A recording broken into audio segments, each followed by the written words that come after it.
is Executive Director of CorStone. CorStone, a global nonprofit based in Mill Valley, California. CorStone develops and implements evidence-based personal resilience interventions and research initiatives to improve the health, education, and self-sufficiency of marginalized youth around the world. Personal resilience refers to an individual's capacity to bounce back and thrive despite significant adversity. Personal resilience is not an innate talent or quality. Rather, it's the result of a set of skills and supports that can be learned and cultivated. Building personal resilience is a foundational step in helping people to thrive. Where is our Kaiser Permanente executive? Thrive, one of their taglines. One which is often missing in current global development policies and programs. CorStone believes that cultivating personal resilience represents a significant paradigm shift in worldwide efforts to improve health, increase academic achievement among youth, and reduce poverty. CorStone programs combine a low-cost, train-the-trainer methodology with rigorous certification. Delivered in partnership with governments, schools, and local community-based organizations, its programs are effective, sustainable, and scalable, even in the most low-resourced settings. Since its inception in 1975, CorStone has provided trainings and programs to thousands of youth and children from over 50 countries. Let's please give a hand to the amazing Steve Leventhal. Come on down. You've got your mic all set. Too much. And you know how much time you have, and half an hour, I think, yours, total. and I'll be giving you cues when you're ending up. Thank you. It's great to be here today. This is an amazing room with an amazing energy in the room. Very creative and diverse group. I'm sorry I couldn't be here yesterday. Unfortunately, I was body surfing in Maui. But I'm really thrilled to be here today. I'm all refreshed from the ocean and the whales. Over 1,000 whales in the harbor right now, migrating.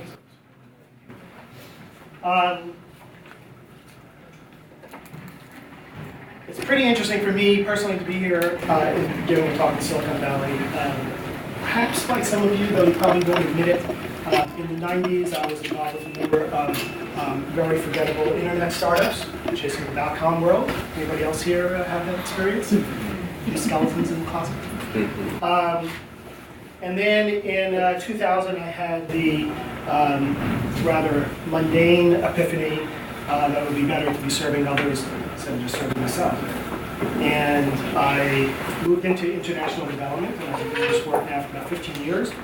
I've seen a lot of programs. I've worked in technology-based programs, health programs, web-based medical training, education, quite a number of different countries. And I have found that international development is a little bit similar to politics.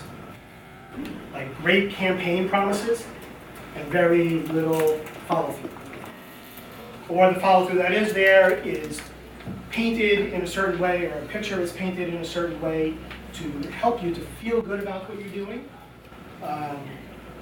Even when evaluation is done, often it's skewed or interpreted. For those of us who've done research, the research can basically be interpreted pretty much any way you want. Even though we tend to think that it's third party and independent and out there somewhere. So our work is about a balance of heart and mind. And I love that we started with Tibetan opening heart exercises. Great. We actually do quite a bit of mindfulness training ourselves with the kids that we work with.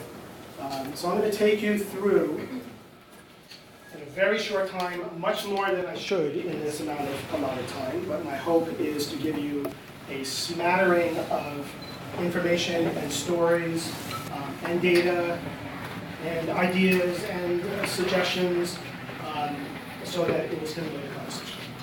So I'm going to try to finish everything up in about 20 minutes. The talk that would normally take me a whole day. So I'm sorry, hopefully you all had as much caffeine as I had this morning. Good, and your heart's open. So you heard the kind of blah, blah, blah version of our mission statement. And now I'm about to tell you what I really do. For those of you who wrote that mission statements, you know there's the one that goes in text, and then there's the one that you live and breathe. So what we live and breathe is unleashing potential. Starting from the inside out, we believe that development starts inside. And that's a big, very simple sentence, but it's really missing in development. Like I said, there's tons of programs out there. Some of those I think are great from the point of view of where you might want to end up. Providing health services, improving sanitation, environmentally related initiatives, and so on and so forth. But what's often missing is this awakening of the spirit, particularly when you're dealing with people who are living in multi-generations of poverty, which is where we live. Amplifying agency. That's a term that we really love. Amplifying agency. What is agency? Agency refers to self-agency. The idea that I can have an impact on my environment. Many, many people who live in multi-generational poverty, honestly, don't have that. So when you go in and you do a lot of different types of programs and manipulation of that environment, you're dealing in a context where people don't even know that that kind of change is possible. So that's what I want to talk about. So I want to start with a story. Hopefully you can all see these slides. Clear as others. In 2009, yeah, if you can't see, maybe over this way, because the visuals, or maybe turn some of those lights down a little bit. Can you see from there? Because I'm going to be standing here knocking your ear. Outside.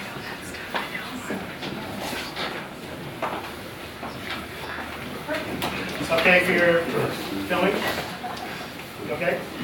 All right. Although now I'm standing in the dark. Can we need a little bit of light? A little bit of it. Yeah, she's the expert. Okay.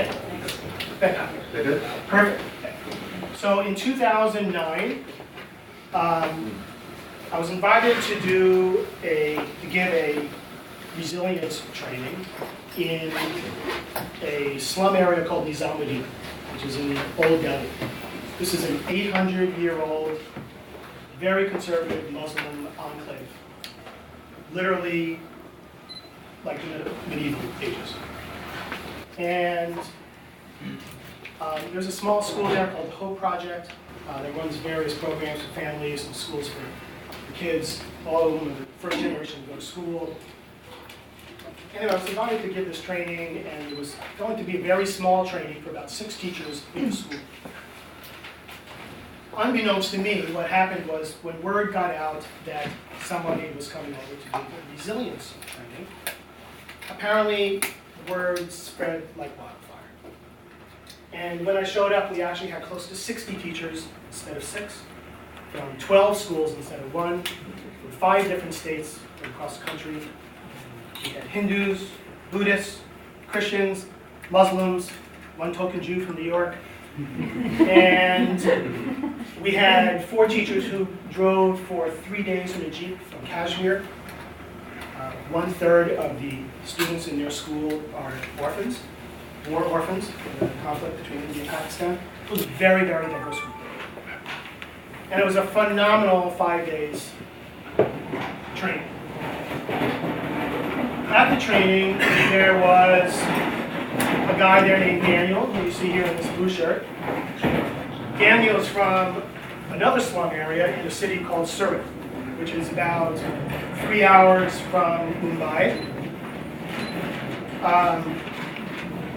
Daniel grew up in the slums, found out about this training 24 hours before it started, knew he needed to be there, jumped on the train and stood for 12 hours so he could come to the training. Daniel is what's called a Dalit in India. Dalit is an untouchable. So many of you are probably familiar with the caste system in India. In theory, it was outlawed, let's say, roughly about 60 years ago. One thing you learn about India very quickly is there's no shortage of laws, but law has nothing to do with really cultural transformation or change in attitude. So the caste system, quite honestly, is alive and well. Daniel grew up in the slum in the city of Surat, as I mentioned. It's a small city, maybe 6 million people, which is small for India. There's somewhere between 500 to 1,000 slums in that city alone. Slum situation basically is no running water, no toilets, human feces and urine all over the floor, all over the ground, sanitary, garbage everywhere, makeshift housing, and so on. So anyway, Daniel came to this training I did in Delhi and basically broke down in tears telling stories about his childhood, where he was severely discriminated against as an untouchable, humiliated in school, made to sit on the ground in the dirt for a week or two on end, where other kids pelted him with garbage. The teacher was fine with that because he was a Dalit. Anyway, Daniel came to the training, had a transformative experience, and today he is the head of a federation called the Federation of Slum Women in the city of Surat, in the state of Gujarat. The Federation of Slum Women, and you see a number of the leaders right here, is a loose confederation of a few thousand women from the slums who have no education, can't read, have no outside government support, there's no funding from donors, there's no outside NGOs. We're literally the first white people to ever come to this slum area. And yet they're helping themselves, they're empowering each other, they've started microfinance, microloan programs, and so on. If you ask Daniel what has been the secret to his success, and there are many Daniels in the world, right? You've probably all been inspired by some of them. But if you ask Daniel what's been the secret to his success, what do you think he'd tell you?